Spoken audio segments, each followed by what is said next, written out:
आप बिगनर्स हैं और सिलाई करना चाहते हैं, लेकिन मसला ये आता है कि सिलाई करने में सीधी सिलाई नहीं आ रही होती। तो कैन आपके घर फ्री पड़े होते हैं, इनको लगाइए और महंगे महंगे टूल की छुट्टी हो जाएगी और आपका काम हो जाएगा आसान।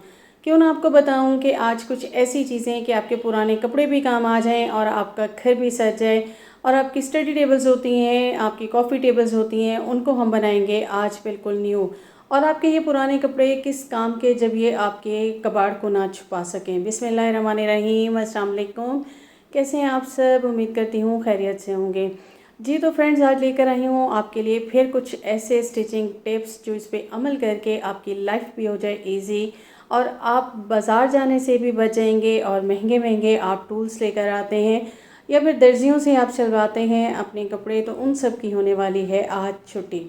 जी स्टार्ट करेंगे अपनी टिप नंबर 1 से। तो यहाँ पे मेरे पास मौजूद है मेरी टेबल, मेरी स्टडी टेबल है। और मैं सबसे पहले तो इसकी ना पैमाइश ले लूँगी।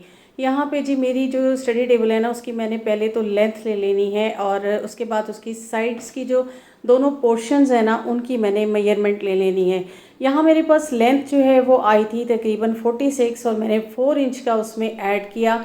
एक साइड का 4 इंच का, एक साइड का, और 2 इंच का मैंने इसमें मार्जिन सिलाई का।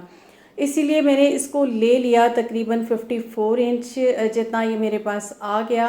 10 इंच समझे मैं इसके अंदर ऐड कर दूंगी और 46 ये था। और इस तरीके से मेरा ये आ जाएगा, सॉरी 56 का मार्जिन आ जाएगा। इसी तरीके से मैं ले लूँगी इसकी साइड्स की। और विड्थ जो है वो मेरे पास है तकरीबन यहाँ पे 24 और 10 इंच फिर मैं उसमें ऐड करूँगी सिलाई का और साइडों का, तो मेरे पास ये आ जाएगा बिल्कुल 34। अब मैंने इनकी मार्किंग कर ली। मार्किंग करके मैंने इसको कट कर लिया। मैं यहाँ पे बना रही हूँ बग़ैर इलास्टिक के बिल्कुल ज़बरदस्त सा एक फिटेड जो है टेबल कवर। तो यहाँ मैंने इसको उल्टा रख लिया। उल्टा रख के ना जो मैंने इसको इक्वल रख लिया कि हर तरफ से ये इक्वल हो जाए। उसके बाद मैं इसके कॉर्नर्स का बिल्कुल ये निशान लगा रही हूँ ताकि हमें स्टिचिंग में जो है वो प्रॉब्लम ना हो। अब इसके जो कॉर्नर्स हैं उसको मैं पकड़ लूँगी और सेम जिस तरह वीडियो में आप देख रहे हैं, सेम इस तरीके से आपने यहाँ पे इनको पकड़ के आपने सुई धागे की मदद से इनको फिक्स कर देना है। अच्छा, आपके पास पिन्स हों तो आप उसको भी कर दें और ये इजी हो जाता है। इस तरह से आपकी स्टिचिंग हो जाती है। चारों तरफ से मैं इस तरह कर दूँगी। निशान आपको नज़र आ रहे हैं, कॉर्नर्स बिल्कुल बने हुए हैं। तो इनको मैं जो इस तरह से स्टिच कर दूँगी और उसके बाद जो है मैं ये देखिए ये इक्वल मेरे पास आ जाएंगे। और अब मैं क्या करने वाली हूँ कि मैं इसको ले लूँगी और इसको मैं सीधा करके आपको दिखाती हूँ। तो ये इस तरीके से एक कॉर्नर बन जाएगा। ठीक है जी। अब इसको हम सिलाई मशीन से सी लेंगे और इसका जो ये नीचे का पार्ट है ना, इसको मैं मोड़ लूँगी, जिसको हम कन्नी मोड़ना कहते हैं। अब मैं इसको स्टिच कर लूँगी सिलाई मशीन से और उसके बाद जो इसके कॉर्नर्स हैं ना, उनको मैं कट कर दूँगी। जो एक्स्ट्रा पार्ट है एक्स्ट्रा सारा हम कट कर देंगे और इस तरह से हमारे पास एक फ़िक्स कॉर्नर आ जाएंगे। अच्छा, जो मैंने साइड की सिलाई नीचे की लगाई है ना, तो इसका अगर आप ज़्यादा लगा के इलास्टिक लगा सकते हैं। मैं यहाँ पे बिना इलास्टिक के बना रही हूँ, तो यहाँ पे मैं इलास्टिक का मार्जिन नहीं दूँगी। ठीक है, इस तरीके से ये देखिए अब इसको मैंने यहाँ पे ले लिया और 1 इंच का मैं इसको हाफ इंच अंदर मोड़ के और हाफ इंच ऊपर का आके ये 1 इंच तकरीबन जो है अंदर की तरफ चला जाएगा। चारों तरफ से सिलूँगी। अब मेरे पास कवर आ चुका है कुछ इस तरह। अब आप इसको फिक्स कर देंगे अपनी टेबल पे बहुत आसानी के साथ। इसके कॉर्नर्स में आ जाएंगे और ज़बरदस्त सा आपका टेबल जो है वो सज जाएगा। पुरानी बेडशीट पड़ी हुई थी और इसको मैं काम में ले आई और इस तरह से मेरे पास ये एक ज़बरदस्त सा टेबल कवर आ गया। ठीक है जी, ये देखिए ये ज़बरदस्त आपके पास आ गया। अब आप देखें कि मैंने इसको फिक्स नीचे तक क्यों नहीं दिया और मैंने इसको जस्ट जो है ना 4 इंच का दिया था, उसमें से भी सिलाई का मार्जिन लेके, क्योंकि यहाँ पे थी दराज मेरे पास और मैं चाह रही थी कि दराज जो है वो ईज़ी ओपन और बंद हो जाए। नेक्स्ट टिप की तरफ आ जाते हैं। तो यहाँ पे ना नीचे बिल्कुल मेरे पास यहाँ पे एक दराज ओपन था मेरी इस टेबल का। तो मैंने इसको पहले मेजर कर लिया और ये मेरे पास जो है वो विड्थ वाइज जो है वो 12 आ गया था इंच और लेंथ वाइज जो है ये मेरे पास 20 इंच था। अब जो ये 12 आया ना, इसको मैं 24 कर लूँगी क्योंकि मैं 12 इसकी चूनट डालूँगी। और इसी तरीके से मैं कपड़ा ले लूँगी और उस पर भी मैं कटिंग कर लूँगी जिस तरह मैंने टेबल की। ठीक है जी। और ये मैंने ले लिया और इसको मैंने कटिंग कर ली। 1 इंच जितना मैं साइडों का मार्जिन रखूँगी कि सिलाई का आ जाए। तो इस तरह से मैं इसकी जो है ना वो तकरीबन ले रही हूँ मैं ये 26। ठीक है जी। लेंथ वाइज जो है ना ये मेरे पास मौजूद है 20 ही है, और नीचे से इसका किनारी था तो मैंने सोचा कि किनारे तो मैं नीचे से नहीं मोड़ूंगी। अब मैं इसको ऊपर से ना इस तरीके से पहले साइडें मैंने सी ली हैं, और उसके बाद मैं इसको ऊपर से इस तरीके से चूनट देती जाऊंगी, और साथ ही मैं इसको मेयर भी कर लूँगी कि मेरे पास ये रेडी हो के ना तकरीबन 12 ही आ जाए। अब मैंने क्या किया कि एक ऊपर ना मैंने 4 इंच का कपड़ा ले लिया, और उसको मैंने इस तरीके से इसके ऊपर लगा के और ऊपर से फोल्ड कर दिया। अब मेरे पास है डबल टेप। बिल्कुल जी, यहाँ पे हम और कुछ नहीं कर सकते थे, तो मैंने सोचा यहाँ पे डबल टेप लगा दूँ, और इसको मैं यहाँ पे लगा के जो मैंने ये पर्दा सा स्टिच किया है ना फ्रॉक टाइप, तो इसको मैं यहाँ पे अच्छे से फिक्स कर दूँगी। इस तरीके से आपकी जो है ना बहुत सारी ऐसी चीज़ें होती हैं जो ओपन पड़ी हुई होती हैं या आपकी शेल्फ होती हैं, और उनके इस तरह से जो है ना वो डोर नहीं होते, तो आप इस तरह से बहुत इजी बना सकते हैं। ज़बरदस्त ये सेट हो गया। अब ये अखबार रखने की मेरी जगह है, और इसको मैं इजीली जब भी मुझे ज़रूरत होगी मैं इसमें से निकाल लूँगी। तो इस तरीके से आप अपनी किसी भी कैबिनेट को बना सकते हैं। नेक्स्ट आइडिया की तरफ आ जाते हैं। तो यहाँ मेरे पास 2 पीस बचे थे, मैंने ये ले लिए, और 16 इंच जितनी मैंने इनकी लेंथ ली है, और 16 इंच जितना ही मैंने इसका विड्थ लिया है। ठीक है। एक्स्ट्रा पार्ट को मैं कट कर दूंगी। 2 अलग किस्म के मेरे पास मौजूद हैं पीसेस, एक इसी में से बचा था, और तकिए में से दोनों बचे थे, और एक इस बेडशीट से, तो मैंने इसमें से निकाल लिया। ठीक है। अब मैंने एक ले ली पतली सी पट्टी, और उसको मैंने डोरी बना लिया। डोरी बनाना मैंने आपको सिखाया था कि दोनों साइड्स के आप सेंटर के पार्ट जो है वो सेंटर में कर दें, दोनों साइड्स के पार्ट, और फिर इसको एक और फोल्ड देके आप इस तरह से पतली सी एक डोरी सी बना सकते हैं जो आपके बहुत सारे काम आ जाती है।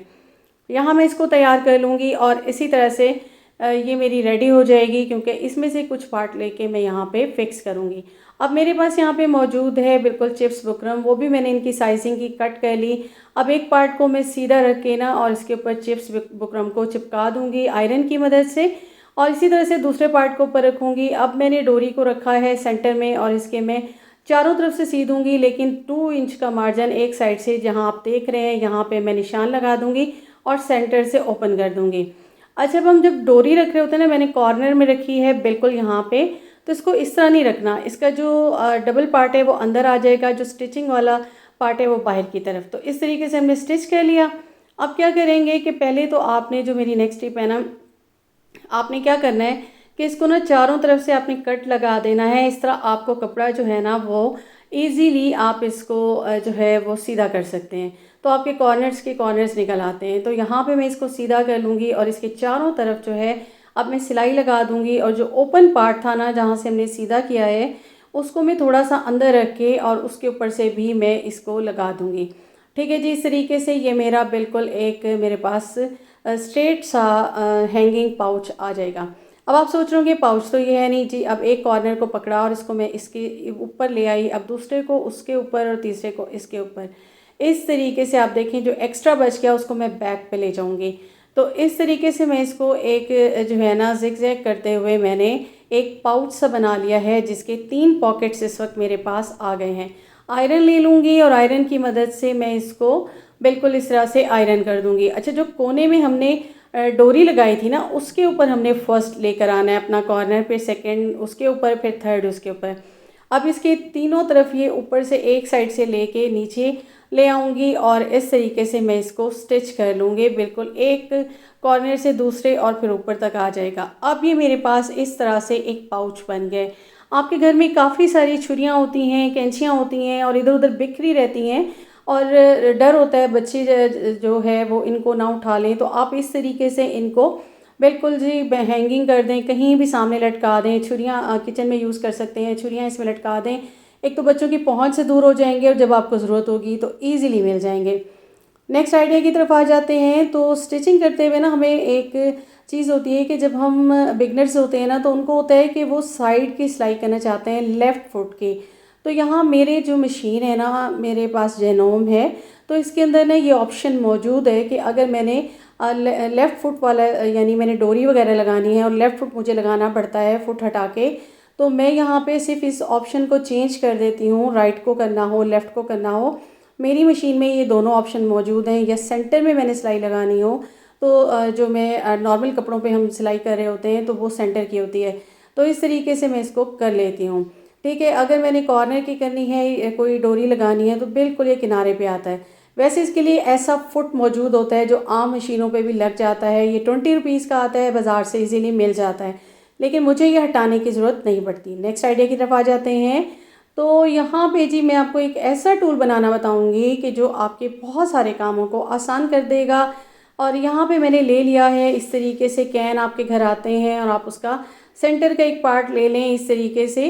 4 इंच का आप ले लें, दोनों साइड से आपका 4-4 इंच होना चाहिए। अब ऊपर से आप इसको थोड़ा सा फोल्ड कर दें कि कटिंग है हाथ पे ना लगे, और फिर इसको आपने उसे फिक्स कर देना है। और उसके बाद फिर एक और फोल्ड कर दें और उसको आपने थोड़ा सा ओपन रखना है। अब जो एक्स्ट्रा पार्ट है साइड से और ये जो आपने फोल्ड किया यहाँ से, आप इसको हटा लें और ये आपके पास तकरीबन 2.5 इंच का एक टूल बन के तैयार हो गया है। ऐसा टूल आपको 850 का मिलता है बाज़ार से, और ये किस काम आता है, स्पेशली ये सीक्रेट है बिल्कुल जी दर्जियों का, कि वो बिगनर्स को भी इसी तरीके से कपड़े उनसे सिलवा लेते हैं। तो डबल टेप लेके मैंने यहाँ पे इसको फुट के पास फिक्स कर दिया। बिल्कुल जब आप इस तरह से सिलाई करते हैं ना और आपने फोल्डिंग करनी होती है और आपको इक्वल फोल्डिंग नहीं आ रही होती, तो उसको आप इसके अंदर एक छोटी सी फोल्डिंग करके आप सिलाई लगाना शुरू करें और इसके अंदर से, टूल के अंदर से पास कर दें। और जिस तरह ये मैं कर रही हूँ बिल्कुल इस तरह थोड़ा सा उठा के इसको पास करें और इसको फिक्स कर दें। अब आप सिलाई लगाना शुरू करें और आप देखेंगे कि आपकी इक्वल सिलाई आएगी और ये खुद ही फोल्ड होता जाएगा। ये असल में टूल जो है ये फोल्डिंग के काम आता है। तो इस तरीके से आप घर पे अपना टूल खुद ही बना सकते हैं। सिलाई आपकी बिल्कुल इक्वल आएगी और आपकी जो ये पाइपिंग या आप कुछ भी लगा रहे होते हैं, फोल्ड कर रहे होते हैं, तो ये किनारे आपके बिल्कुल इक्वल जो है वो मुड़ेंगे। तो जी इस टूल की अब हमें ज़रूरत नहीं रही, हमने घर पे बना लिया है। तो कैसा लगा आपको मेरा आज का कंटेंट? उम्मीद करती हूँ पसंद आया होगा। पसंद आया हो तो काइंडली मेरे चैनल को सब्सक्राइब कीजिएगा, बेल आइकॉन को प्रेस कीजिएगा। अपना रखिएगा बहुत ज़्यादा ख्याल। मुझे दीजिएगा इजाज़त। अल्लाह हाफ़िज़।